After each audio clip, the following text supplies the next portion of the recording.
and into a fourth straight night. Anti-aircraft fire and explosions were again reported in Kabul and in the Taliban stronghold of Kandahar. The private Afghan Islamic press, based in Pakistan, reported 76 people have been killed in the U.S. raid so far, about 100 injured. Various news organizations reported the U.S. military planned to add new weapons and tactics, including special forces dropped in by helicopter, 5,000-pound laser-guided bombs to smash underground bunkers, and clusters of small bomblets to attack vehicles and troops. The Taliban disputed U.S. claims of air supremacy. They also said rebels in northern Afghanistan have gained no ground since the strikes began. The rebels claim mass defections by Taliban fighters.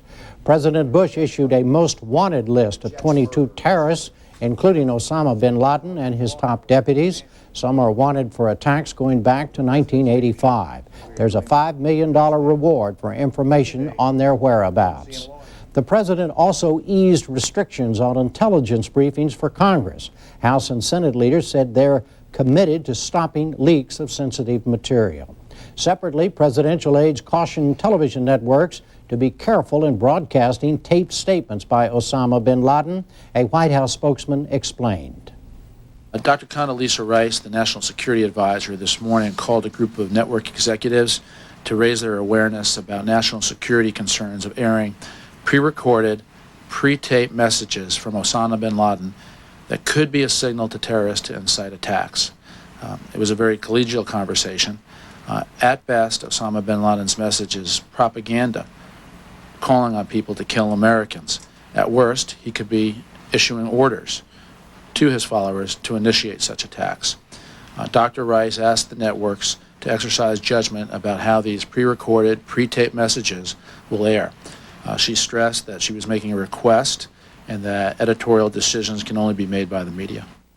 All of the major television news organizations said they would review statements from bin Laden before airing them. In Pakistan, President Musharraf warned he would deal firmly and swiftly with violent anti-American protests. He said Afghan refugees were mostly responsible for rioting this week that killed at least 5 people. Anti-American sentiment was evident again today in Pakistan along the Afghan frontier. We have a report from Tristana Moore of Independent Television News. We were traveling under armed escort up to the border with Afghanistan when this happened. An angry crowd suddenly descends on us. Their target, foreign journalists. Let's go, let's go. Okay, let's go, go, go, go! The timing of the ambush seems almost too perfect. Some of the men wave the white flags of the Taliban, others are Afghan refugees. What unites them is their hatred of America and Britain. There's panic and confusion as the police decide what to do. They block the road. Sorry, so guys, if we go there, then they will stone and maybe they will fire. We drive on towards the town of Kuchlak, where yesterday several people were shot dead after a riot broke out. Well, we've already just driven through one angry group of pro-Taliban supporters, but police have now forced us to drive back towards Quetta because the road ahead to the Afghan border is blocked by another angry crowd. Back in Quetta, the authorities are on high alert. Armoured vehicles are on all major junctions and many of the shops are closed. There are fears of a terrorist attack. Pakistani police say pro-Taliban supporters are deliberately provoking trouble. You must try to understand that these people who are making these movements, they are pre-planning everything. This afternoon, the United Nations Refugee Agency decided to pull out all its non-essential staff from Quetta, citing security reasons. Isn't it basically a tacit admission of defeat because you are all holed up in the hotel lobby, unable to do your job and visit the refugees?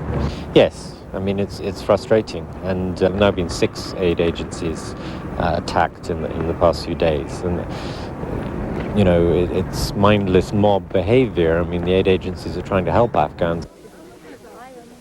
But there's been no help whatsoever for these Hazara refugees from Afghanistan. In a suburb of Quetta, we found hundreds of Hazaras living out in the open with little to eat. Since the airstrikes began, there's been a steady stream of new arrivals, up to 30 each day. Although the border with Pakistan remains officially closed, the refugees managed to slip across. And there was more trouble in Indonesia today. Protesters rallied outside the American embassy and demanded the government suspend diplomatic relations with the United States. Some 1,000 Islamic students protested at the parliament grounds. Police used tear gas to disperse them. In Qatar, the Organization of Islamic Countries condemned last month's attacks on New York City and Washington, but some of the leaders said the United States should provide evidence to justify the military strikes.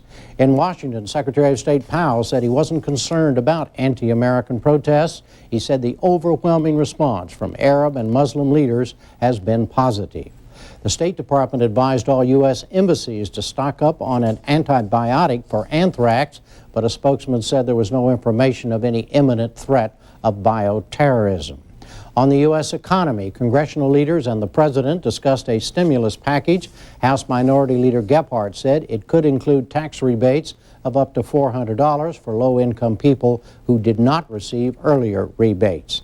And on Wall Street, the Dow Jones Industrial Average rose 188 points, or 2%, to close at 9240. The NASDAQ index gained 56, 3.5%, to 1626.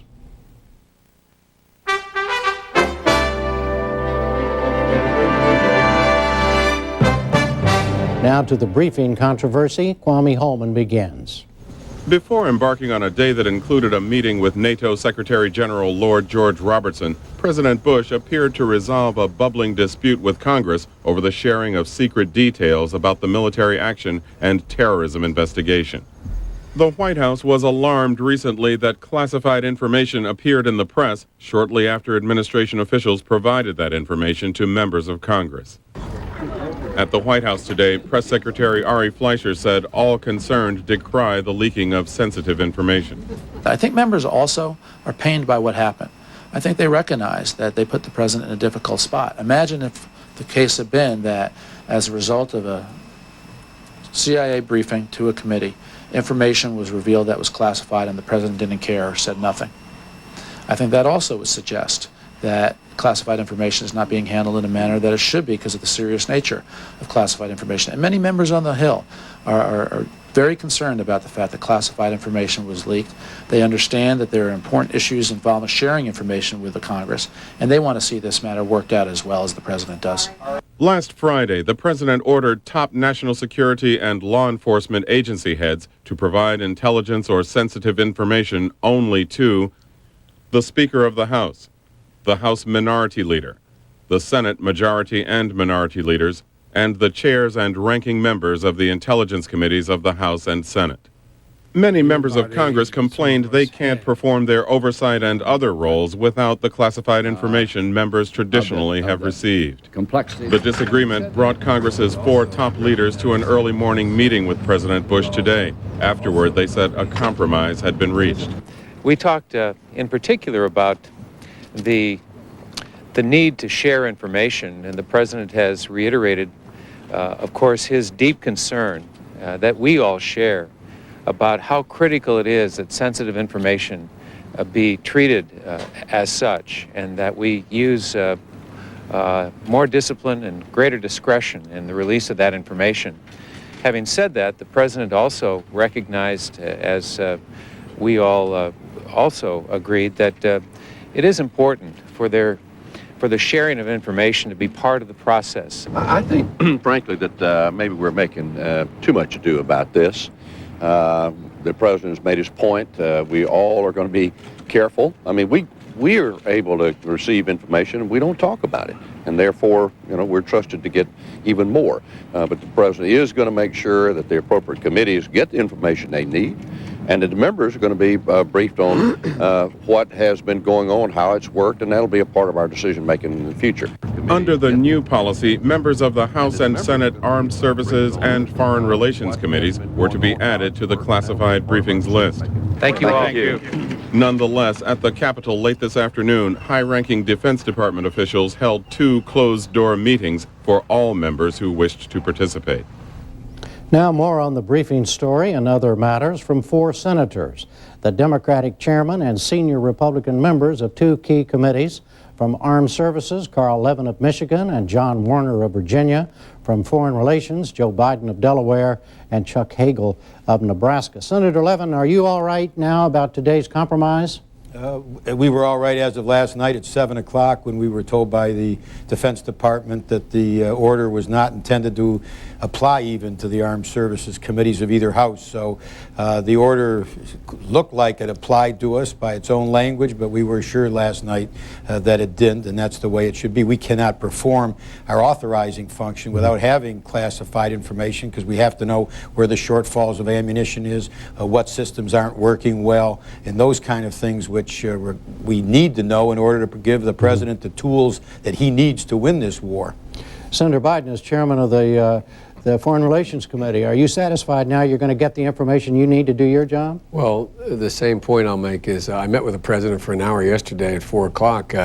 I got briefed that very moment, that very morning, by secretaries and the like, and it never stopped the information. I think Trent Lott had a point. You had a clip of him earlier. I think this is over. I think the president got very, very angry, with good reason in my view. I think that there was a bit of a spasm here. As he said to me yesterday in the Oval Office, he said, look, I don't want to try to trump any law, when Congressman Tom Lantos, the ranking member of the Foreign Affairs Committee in the House, said, Mr. President, the law says you have. He said, well, I know, we're going to get this straight. So I really think this was more almost an instinctive reaction and a spasm. It's over, it's done. I don't think it's a big deal. Senator Warner, do you think the president was justified in getting upset? Clearly, few people recognize the pressure on the president. If there were to be casualties in this or any other military operation, he's the first one that has to tell the families. That's his responsibility as commander-in-chief. It's a heavy one. And I remember when I was a young sailor in the closing months of World War II, we were told every day, loose lips can sink ships. And that's been a doctrine that I've followed these many years. So I think we've learned lessons from this past few days. We're going forward with business here. We just left, some of us, a classified briefing being given by the senior civilian and military officials, and we're going on about our business. But I think with a keen awareness of the heavy responsibilities on the president as commander-in-chief and the obligation that we have to those who are taking the risks and to their families. Senator Hagel, according to the reports, the president was particularly upset about a briefing last Friday in which somebody leaked after a briefing the fact that the FBI and the CIA were saying there was a 100% chance of a terrorist attack on U.S. property if the United States, after the United States initiated military action in Afghanistan. Is he right to be upset about that? Well, he is right to be upset about any leaking of top secret information. That is irresponsible. It does jeopardize people whose lives are on the line here. We need to make sure that we are held accountable. And as Senator Warner said, the pressure on a President of the United States is immense. This is a very combustible equation here. We've got emotion and pressure and responsibility all coming together. There are occasional blips, and this was one of those blips. It has been resolved, and we'll move on. But Senator Hagel, what would you say to somebody who said, hey, wait a minute, classified information aside, why shouldn't the American people know there was a 100% chance of a retaliatory act against the United States? Well, I would respond by saying in that specific incident, and I don't know, by the way, if that in fact was the one incident and the one issue, but responding to your question, you're correct. Most of us have been saying to the American public that we must be prepared for every possibility of an asymmetrical terrorist attack. It could come anytime, anywhere. Does that mean 100% surety of a terrorist attack?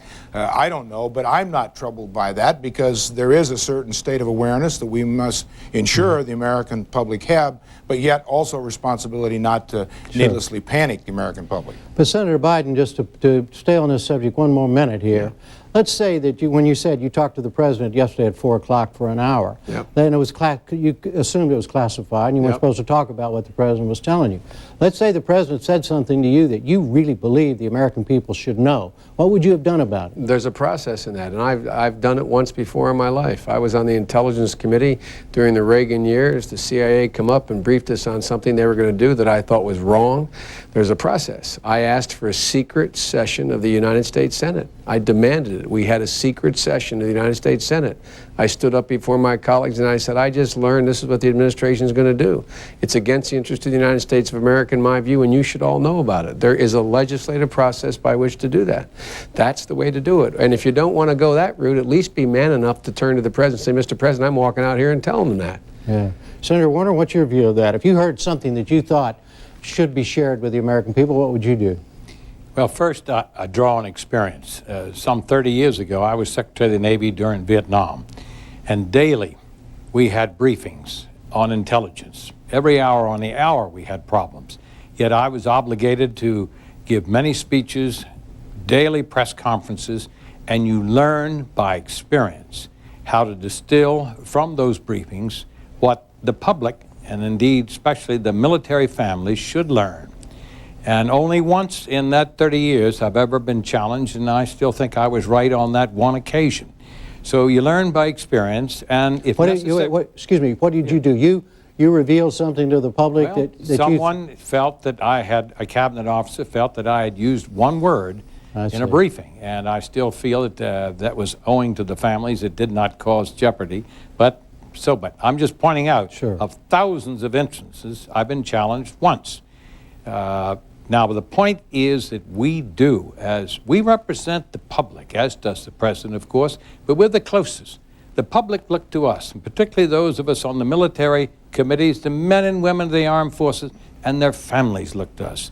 They rely on us to interpret situations and to do our very best to take care of those that are on the front lines taking the risks. And we do it. Senator Levin, do you feel you have a responsibility as chairman of the Armed Services Committee that goes beyond maintaining a classified piece of information at any given time? Well, we try to exercise that responsibility if we felt it keenly, but we can't unilaterally declassify information which is given to us under the strict conditions. We either have to make an appeal, as Senator Biden said, we can do it legislatively with a secret session, talk to our colleagues about it, but we can also declassify it through a process which does exist to declassify information which has been improperly classified. But we just can't unilaterally on our own say, well, wait a minute, I don't think that should be declassified. And frankly, if there was something so critically important to the American people that was classified and we couldn't persuade the folks that do declassify information that it should be, or we didn't use the legislative process that Senator Biden mentioned, we should then share it with a few of our colleagues who have clearance and try to figure out what to do collegially. We just can't, though, go about declassifying information because we think it ought to be declassified. Jim, can I make an important point here? Yes, sir. One of the reasons I got upset when I read that on Monday, and on Friday, I guess it was Saturday, I wasn't at that briefing, was that I've not attended any briefing so far where the president or anyone in his team has briefed us on something that the American public needed to know that they didn't know. There's a big distinction. If in the briefing they said, for example, there's 100% certainty there's going to be an attack on 9th and Vine Street in such and such a place, we would tell people, the administration would tell people, but to generically say to the American people that there's 100% certainty there's going to be an attack, what every American thinks when that's said is that we know of some specific attack that's about to take place. And that's simply not the case. And if in those circumstances where we knew, or the president or the CIA had reason to believe a specific attack was going to take place in a specific area, I am certain they would warn the American public. So part of this is the way it inflames the fears of the American people. And last point, a lot of the intelligence community is going to cover their rear end right now. They get thousands of these threats. When in doubt, say 100%. Exactly right. Bingo. Yeah. Bingo. All right, moving on here to where we are on the military action in Afghanistan, starting with you, Senator Hagel, without revealing any classified information. What is, of course, what is your feeling about how well it's going over there for us? I think the objectives that the President laid out a few days ago are being completed and fulfilled. You noted the briefing that the House and Senate had today. Part of those briefings consisted of the results and the status of where we are.